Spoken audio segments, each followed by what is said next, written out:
गुरुदेव भगवान की जय। प्यारे कृष्ण कन्हैया लाल की जय। श्री परम पूज्य उड़िया बाबा जी के उपदेश। आज का चैप्टर ब्रह्मचर्य। नंबर 1, ब्रह्मचर्यमय जीवन परम पुरुषार्थमय जीवन है। नंबर 2, जो भक्त ब्रह्मचर्य धारण कर शेष रात्रि में ध्यान भजन का अभ्यास करता है उसे प्रातःकाल स्नान करने की आवश्यकता नहीं है। नंबर 3, भोग बुद्धि को नष्ट कर देना, उसे उखाड़ कर फेंक देना ही उत्तम ब्रह्मचर्य है। वासनाओं का मुख्य कारण भोग बुद्धि ही है, अतः ब्रह्मचारियों को सावधान होकर उसका निराकरण करना चाहिए। प्रत्येक इंद्रिय का अपना अपना ब्रह्मचर्य है। अच्छी बातें कहना वाणी का ब्रह्मचर्य है, अच्छी बातें सुनना कानों का ब्रह्मचर्य है और अच्छी चीज़ें देखना आँखों का ब्रह्मचर्य है। इन सब इंद्रियों को वश में रखकर ब्रह्मचर्य का पालन करना चाहिए। इंद्रियों को स्वच्छंद रखना ठीक नहीं, इसीलिए श्री सूरदास जी ने अपनी आँखों को फोड़ लिया था। चौथा है, आजीवन ब्रह्मचर्य पालन करने की इच्छा वाले व्यक्ति को यह दृढ़ प्रतिज्ञा कर लेनी चाहिए कि मैं जीवन पर्यंत किसी भी प्रकार ब्रह्मचर्य खंडन नहीं करूँगा तथा प्राणपण से इन नियमों का पालन करूँगा। नंबर 1, 8 प्रकार के मैथुनों का सर्वथा त्याग। नंबर 2, स्त्री का संकल्प ही ना करना। नंबर 3, स्त्री या स्त्री के चित्र का जहाँ तक बने दर्शन ही ना करना। नंबर 4, यदि एक बार भूल से दृष्टि चली जाए तो उधर से तत्काल हटा लेना और दूसरी बार भूल कर भी उधर ना देखना। नंबर 5, स्त्रियों को भगवती स्वरूप समझना। नंबर 6, स्त्री संगियों का संग ना करना। नंबर 7, एकांत में किसी भी स्त्री से भाषण ना करना। नंबर 8, किसी भी जीव को मैथुन करते ना देखना। नंबर 5, वीर्य, प्राण और मन, इन तीनों का परस्पर बहुत घनिष्ठ संबंध है। इनमें से एक के स्थिर होने से तीनों स्थिर हो जाते हैं। इसी से शास्त्रों में ब्रह्मचर्य पालन पर बहुत जोर दिया गया है। नंबर 6, ब्रह्मचारी को इन 21 नियमों का यथासंभव सर्वदा पालन करना चाहिए। नंबर 1, कब्ज कभी मत होने दो। यदि शौच की हाजत ना हो तो थोड़ा सा जल पीकर सूर्य स्वर चला दो और बाएं स्वर को बंद कर दो।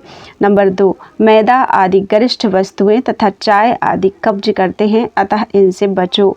नंबर 3, अत्यंत आवश्यक कार्यवश रोगी या सेवक आदि के सिवा और किसी व्यक्ति को कभी स्पर्श ना करो। नंबर 4, कभी किसी को गाली मत दो। नंबर 5, बाल, कपड़े और बूट आदि का शौक कभी मत करो, क्योंकि ऐसा करने से शरीर, मन, बुद्धि किसी की भी उन्नति नहीं होती तथा काम वासना की प्रवृत्ति बढ़ती है। नंबर 6, जिस चीज़ से तुम्हारे स्वास्थ्य और बल की वृद्धि हो उसी का सेवन करो। रसनेंद्रिय की तृप्ति के लिए कोई चीज़ मत खाओ पियो। नंबर 7, इत्र, फुलेल आदि सुगंधित पदार्थों का सेवन केवल औषधि के लिए कर सकते हो, शौक के लिए नहीं। नंबर 8, प्रतिदिन नियमानुसार व्यायाम करो, इससे अवरुद्ध भोजन भी पच जाता है। 9वां, प्रतिदिन दातून करनी ही चाहिए, नहीं तो दांत खराब हो जाते हैं और उनका पाचन शक्ति पर बहुत प्रभाव पड़ता है। नंबर 10, त्वचा संबंधी रोगों से बचने और शरीर की गर्मी को शांत रखने के लिए प्रतिदिन स्नान करना बहुत आवश्यक है। नंबर 11, अपने विचारों को दिन भर और रात्रि भर पवित्र रखने के लिए प्रातः सायं दोनों समय संध्योपासन करना परम आवश्यक है। नंबर 12, रोगाणुओं को नष्ट करने के लिए जल, वायु और अन्न की शुद्धि के लिए तथा परोपकार की भावना को स्थिर रखने के लिए हवन करना भी अत्यंत आवश्यक है। नंबर 13, मांस और शराब का सेवन तो विपत्ति के समय भी नहीं करना चाहिए। रात को रसदार शाक और दही खाना अच्छा नहीं। ब्रह्मचर्य पालन के लिए इमली आदि खटाई, तेल, लाल मिर्च, प्याज, लहसुन और गर्म मसालों का त्याग भी अत्यंत आवश्यक है। 14, दोपहर के भोजन के पश्चात 15 मिनट विश्राम करना चाहिए तथा सायंकाल के भोजन के पश्चात आधा घंटा घूमना चाहिए। 15, दिन में कभी नहीं सोना चाहिए, किंतु यदि रात को अधिक जागना पड़े तो जितनी देर रात्रि में निद्रा भंग हो उससे आधा दिन में सो सकते हैं। 16 सोने से पहले लघु शंका से निवृत्त हो लेना चाहिए। 17 अधिकतर दाईं करवट से ही सोना चाहिए, चित्त होकर कभी ना सो। इसके लिए नाभि के नीचे से कपड़ा बांधकर पीठ की ओर उसमें गांठ लगा दो। गांठ कम से कम 3 इंच मोटी होनी चाहिए। 18 यदि रात्रि में निद्रा भंग हो जाए तो जब तक पुनः गाढ़ी निद्रा ना आवे तब तक किसी अच्छे कार्य में लग जाओ, किंतु यदि उठने के समय से 1 घंटा पहले खुले तो फिर मत सो। 19 उपन्यास आदि अश्लील पुस्तकें कभी मत पढ़ो।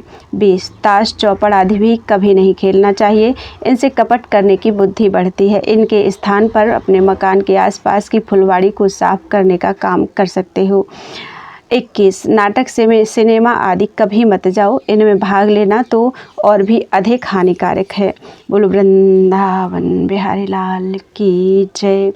त्वदीयं वस्तु गोविंद तुभ्यमेव समर्पये, तेन त्वदंघ्रि कमले रतिं मे यच्छ शाश्वतीम्।